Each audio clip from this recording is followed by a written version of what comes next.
Good day guys! Welcome nga pala sa panibago na namang vlog. This day nga pala ay pupunta kami sa isang magandang luxurious beach resort sa may Davao de Oro para makapag-celebrate kami ng asawa ko ng aming wedding anniversary. Samahan nyo kami guys sa pupuntahan naming resort. Ito ay ang Dusit Tanilubi Plantation. Of course gamit pa rin natin ang ating Ford Ranger Sport. Siya nga pala guys, maisingit ko lang. Nakalimutan ko kasing mabanggit sa isang video natin tungkol sa isa pang hindi ko nagustuhan sa Next Gen Ford Ranger Sport. Ito ay ang connectivity ng kanyang CarPlay. Madalas kasi siyang nadidisconnect, ewan ko kung bakit. Yun din kasi ang naririnig ko sa ibang owner. How about sa ibang may ganitong unit? Nakakaranas din po ba kayo na laging nadidisconnect yung CarPlay? Paki-comment naman sa comment section. Medyo maaga tayong bumiyahe ngayon guys para hindi tayo abutan ng traffic sa downtown. Ang check-in time pala namin sa Dusit ay alas 3 ng hapon. At ang check-out naman kinabukasan ay alas 12 ng tanghali. Pero plano namin na maagang makarating doon para masulit namin yung resort. Nasa Carmen Davao del Norte na kami ngayon. Sa mga hindi nakakaalam, nasa 70 kilometro nga pala ang layo ng Dusit mula sa Davao City. So nasa 1 oras and 45 minuto ang biyahe, depende sa traffic. Dito maraming nire-repair na kalsada, kaya medyo naantala yung biyahe namin. Samahan mo pa ng mga nadaanan nating traffic sa may Boulevard, Lanang at Panakan, Davao City. Kaya kung magbabalak kayong pumunta ng Dusit galing Davao City, ang maipapayo ko ay dapat mas maaga kayong bumiyahe lalo na kung weekdays. Nandito na kami sa Mabini, Davao de Oro. Mga 1 kilometro na lang dadating na tayo sa daungan para makasakay ng speedboat na maghahatid sa atin sa resort. Ito na yung daungan at papasok tayo dito para makapag-park.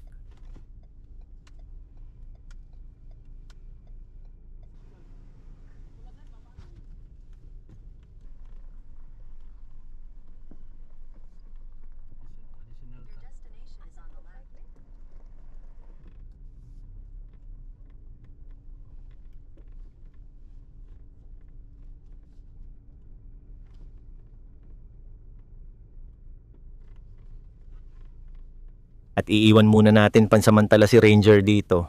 Babalikan na lang natin bukas. Papunta na tayo ngayon para sumakay ng speedboat.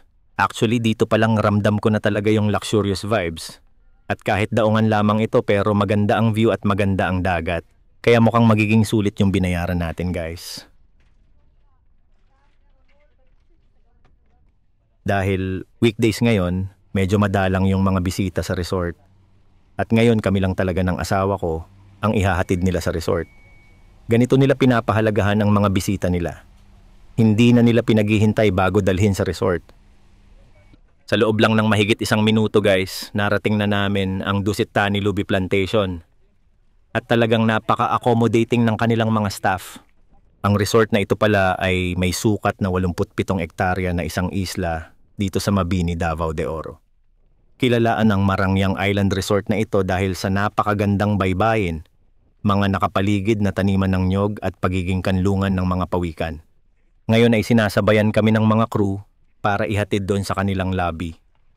Napakainit ng panahon ngayon pero okay lang dahil mas nakatuon ang pansin ko sa ganda ng view. Dito nga pala sa Dusit guys, bawal magpalipad ng drone kung hindi tayo nakapag-abiso sa kanila ng 7 araw bago ang arrival natin. So kung nagbabalak kayong magpalipad ng drone dito, make sure na mag-email muna kayo sa resort bago pumunta dito para naman hindi masayang yung effort natin na magdala ng drone. Ito na yung nakikita ko sa social media na kapag may bagong guest ay sinasalubong nila ng malakas na traditional music at sayaw. Doon sa loob sa may bandang kaliwa, may sumasayaw doon. Medyo hindi lang nakikita sa kamera kasi masyadong madilim.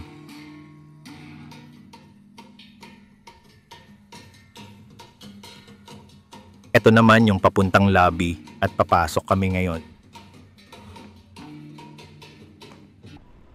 Ngayon ay sinamahan kami ng kanilang crew sa kayang isang cart para i-tour kami sa buong resort at para ihatid na rin kami sa aming villa.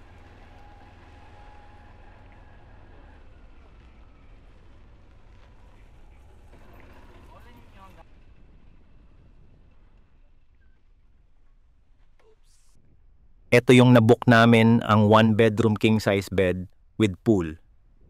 Ang nabayaran pala namin dito is mahigit 14,000 for 1 night, pero hindi pa kasama ang mga add-ons. Ang original price nito is mahigit 16,000, pero dahil nagpa-register ako as a Dusit Gold member, kaya may discount ako. At ang kagandahan nito, kapag member ka ng Dusit Gold, may 15% discount ka sa lahat ng mga activities, food, and services sa loob ng resort. Ito pala yung villa private pool namin. Ang kagandahan nito is flowing ang tubig nito at hindi stagnant, kaya makakasiguro kang malinis. At ito naman yung add-on namin sa halagang 2,000. Isang floating breakfast.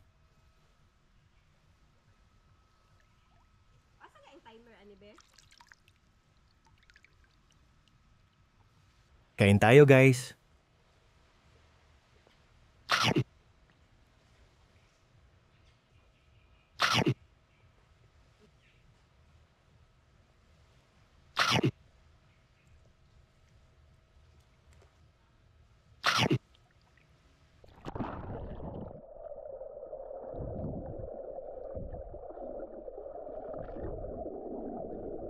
Nagpalipad lang kami ng drone, guys, dito lang sa aming villa para makuna ng aming private pool.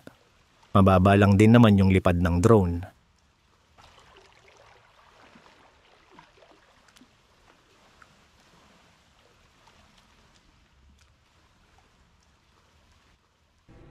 Dito sa kanilang restaurant, guys, ay masasabi ko talaga na ang sasarap ng mga pagkain nila. Actually, marami kaming ginawang activities dito sa resort, hindi lang namin nakunan ng video lahat.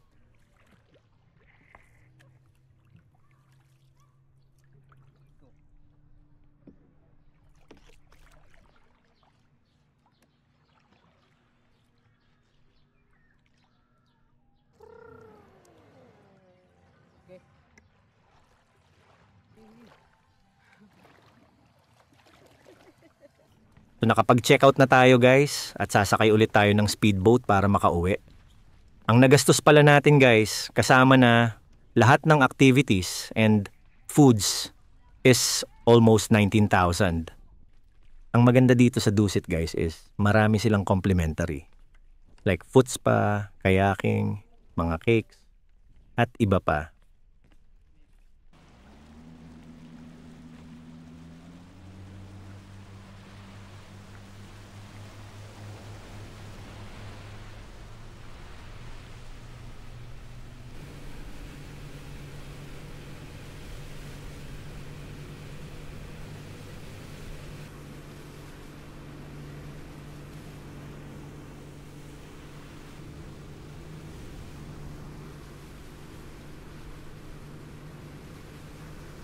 Ayan, dumating na tayo at naghihintay na ang ating ranger doon sa parking.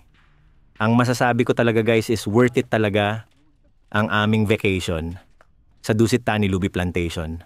Kaya kung naghahanap kayo ng luxurious beach resort, talagang marirecommend ko talaga itong Dusit. Mula sa kanilang masarap na pagkain, pagandang view, at pati na rin ang kanilang very accommodating na mga crew, ay talagang masasabi ko na the best talaga.